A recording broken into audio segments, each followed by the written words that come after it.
నమస్తే. Welcome to our channel. ఈరోజు మనతో పాటుగా స్టూడియోలో గెస్ట్ ఉన్నారు. దాసరి విజ్ఞాన్ గారు ఉన్నారు. వారిని అడిగి కొన్ని విషయాలు తెలుసుకుందాం. నమస్తే అండి. నమస్తే. కొన్ని రోజుల క్రితం తెలంగాణ రాష్ట్రంలో సంచలనం సృష్టించింది ఎంఎంటీఎస్ ట్రైన్‌లో అత్యాచార కేసు. మరి ఈ కేసులో ఒక ట్విస్ట్ అయితే వచ్చింది. మొత్తానికి ఆ అమ్మాయి పైన అసలు అత్యాచారమే జరగలేదు. ఆ అమ్మాయి ఇన్‌స్టా రీల్స్ చూస్తా దూకేసింది ట్రైన్‌లోంచి అన్నట్టు పలు వార్తలొస్తున్నాయి. వాస్తవం ఎంతుంది? ఏంటి అసలు? ఏం జరుగుతుంది? యాక్చువల్‌గా ఏం జరిగింది? ఫస్ట్ న్యూస్ మాట్లాడుకుంటే, సిటీలో చిన్న చిన్న ఉద్యోగాలు చేసుకునే వాళ్ళు చాలామంది ఉన్నారు. ఇప్పుడు ఫర్ ఎగ్జాంపుల్ మేడ్చల్‌కి చెందిన అమ్మాయి కాబట్టి అదే మాట్లాడదాం. మేడ్చల్‌లో ఈ పిల్ల చిన్న ఉద్యోగం హాస్టల్‌లోనో అక్కడో ఇక్కడో ఉంటూ ఏదో చిన్న ఉద్యోగం చేసుకునేది ఎంతో కొంత. స్విగ్గీలో జాబ్. తర్వాత వీళ్ళకేంటంటే వీక్లీ సండేలు హాలిడేలు ఉంటాయి పాపం. మన పనులన్నీ సండేనే చేసుకోవాలి. ఏదైనా కొనాలంటే సండేనే రోడ్డెక్కాలి. కానీ సండే రోజు ఏమీ ఉండి చావవు. షాపులకు కూడా హాలిడేనే. హైదరాబాద్ అంతా అదే కదా పరిస్థితి. కాకపోతే ఏంటంటే ఒక లొకేషన్ ఉంది, సండే రోజు కూడా కలకల్లాడుతూ ఉంటుంది. అదే సికింద్రాబాద్ రైల్వే స్టేషన్. ఎందుకు సండే కలకల్లాడుద్ది అంటే సండే రోజే ఎక్కువ మంది సిటీకి వస్తారు. మండే ఏదైనా పనులు చేసుకుందామని సండే రోజు ఎక్కువ మంది ఊళ్ళల్లోకి వెళ్ళిపోతారు. స్టేషన్ ఆపోజిట్ ఎక్కువ కలకల్లాడుద్ది. ఇప్పుడు నువ్వు సెల్ ఫోన్ రిపేర్ వచ్చింది, మేడ్చల్ నుంచి కోంపల్లి, సుచిత్ర ఏడికి పోయినా అలవాలు పోయినా నీకు షాపులు ఉండవు. అప్పుడు సికింద్రాబాద్ రైల్వే స్టేషన్ ఎదురుగానే ఉంటాయి. నీకు అక్కడికి వెళ్తే వాడు ఎవరితో చేసి ఇస్తాడు ఇట్లా. ఇంకా స్విగ్గీలో జాబ్ కాబట్టి ఇప్పుడు ఈ అమ్మాయికి ఫోన్తోనే ఇంపార్టెంట్. ఆ ఫోన్ ఏమో రబ్బర్ బ్యాండ్లు వేసుకునే స్థితికి వచ్చింది. సో దాన్ని ఏదో ఒకటి చెయ్యాలి. ఎప్పటి నుంచో చూసింది. ఒకరోజు మంచి రోజు కొంచెం ఇంత అమౌంట్ జమ చేసుకొని మేడ్చల్లో ట్రైన్ ఎక్కితే సికింద్రాబాద్ స్టేషన్లో దిగుద్ది ఎంఎంటీఎస్. స్టేషన్ దాటగానే ఎదురుగానే నీకు ఆ సెల్ ఫోన్ రిపేర్ షాప్ ఉంటుంది. అక్కడ ఇస్తావు. వాడు చెప్తాడు 2 గంటలకు రా, 3 గంటలకు తర్వాత రా అని. ఈలోపు ఏం చేస్తావు? నీకు కావాల్సినవన్నీ కొనుక్కోవడానికి పక్కన మోండా మార్కెట్కి, పాలికా బజార్కి వెళ్తావు. పాలికా బజార్ ఏంటంటే స్టిచ్చింగ్లు ఉంటాయి. బ్లౌజ్ స్టిచ్చింగ్లను, ఈ టాప్ స్టిచ్చింగ్లను, చీరలు పీలోలు, పీకో ఫాల్స్, వాట్ ఎవర్ ఇవి ఉంటాయి. ఇది మోండా మార్కెట్లో నీకు చెప్పులు, హ్యాండ్ బ్యాగులు, చెవు ఇవన్నీ కూడా 100, 150, 20, 30, 50 అలా దొరుకుతూ ఉంటాయి. ఈ అమ్మాయిలకి అట్లాగే కొంటారు కదా, 1,00,00,000 వరకు వెళ్ళలేరు. సో స్టేషన్ దగ్గర ఇవి బాగుంటాయి అందుబాటులో. చెప్పులు కావాలన్నా, స్కార్ఫ్ కావాలన్నా, what ever they will purchase. ఇలా షాపింగ్ అంతా ముగించుకొని మళ్ళీ వీడి దగ్గరికి వస్తే వీడు రెడీ అంటాడు. అది తీసుకొని రిటర్న్ ట్రైన్ ఎక్కడం.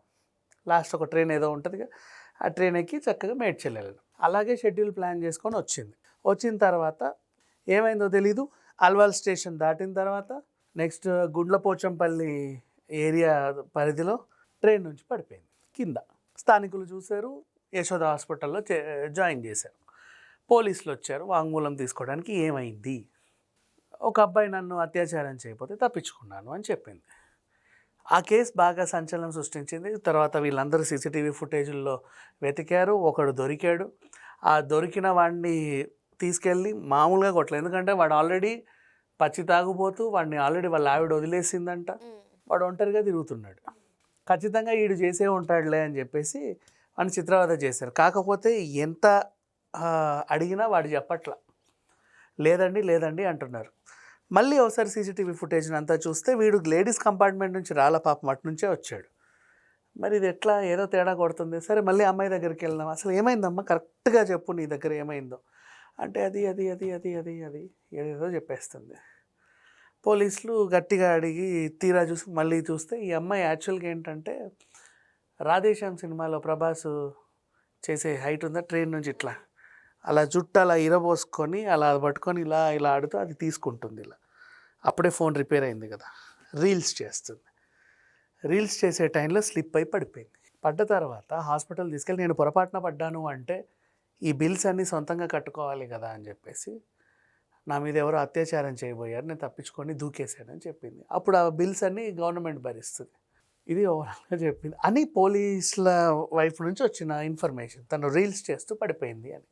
ఈ పిల్లనేమో అడిగితే నో అసలు ఇదంతా అబద్ధం, పోలీసులు ఎందుకు అలా చెప్తున్నారో నాకు తెలియట్లేదు, నన్ను అత్యాచారం చేయబోతే నేను తప్పించుకొని పడ్డాను అని చెప్పింది బేసిక్గా.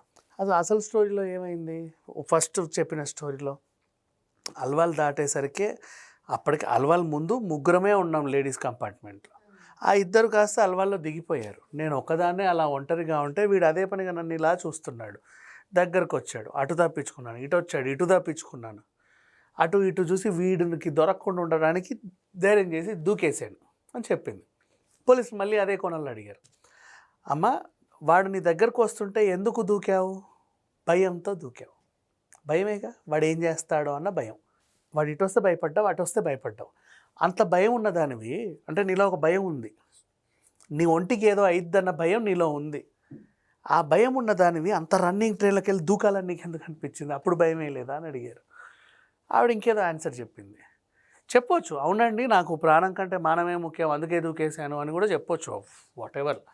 అయినా సరే ఏదో సంథింగ్ ఫిషీగా ఉంది. బట్ ఇప్పటికీ ఈ పిల్ల అదే స్టాండ్ మీద ఉంది, నన్ను ఎవరో చేశారు అని. అక్కడేమో వీళ్ళకి రుజువులు ఏం దొరకలేదు. అలా నడుస్తూ ఉంది ఈ కేసు ప్రజెంట్. బట్ ఏంటో నిజంగా జరిగే వాళ్ళ మీద ఇప్పుడు లావణ్య ఉంది ఫర్ ఎగ్జాంపుల్, నన్ను రాస్తారు నువ్వు ఇలా చేశాడు అలా చేశాడని కోర్టుకు ఎక్కింది. అట్లాంటి వాళ్ళని చూస్తే నిజంగా రేపు ఎవరైనా అమ్మాయి పాపం వచ్చినా కూడా నమ్మే పరిస్థితి లేదు ఈరోజు, అంతే కదా. సో ఈ అమ్మాయి ఇలా చెప్పింది, రేపటి రోజు నిజంగా ఏమైనా ఘటనలు జరిగితే 1-2 సార్లు ఆలోచించి చెప్పాల్సిన పరిస్థితి. బట్ ఈ అమ్మాయి ఇంకా అదే స్టాండ్ మీద ఉంది, నాకు ఇలాగే జరిగిందండి అని. మరేంటో వీళ్ళేమో అలా చెప్పారు. మరి నిజంగా రీల్స్ చేస్తే పడిందా? వాళ్ళకైతే ప్రూఫ్స్ గట్టిగానే ఉన్నాయి. ఎంత కాదన్నా తన మానాన్ని పనంగా పెట్టి అబద్ధం ఆడరు కదా ఆడపిల్లలు అని గౌరవించి ఆవిడని అంతటితో వదిలేయడం బెటర్. ఇంకొద్దు ఎక్కువ మరీ లాగి ఇప్పుడు ఆ పిల్లని బ్యాడ్ చేసినా మనకు వచ్చేదేం లేదు, గుడ్డు చేసినా మనకు వచ్చేదేమీ లేదు. ఏదో ఆవిడ బ్రతకని.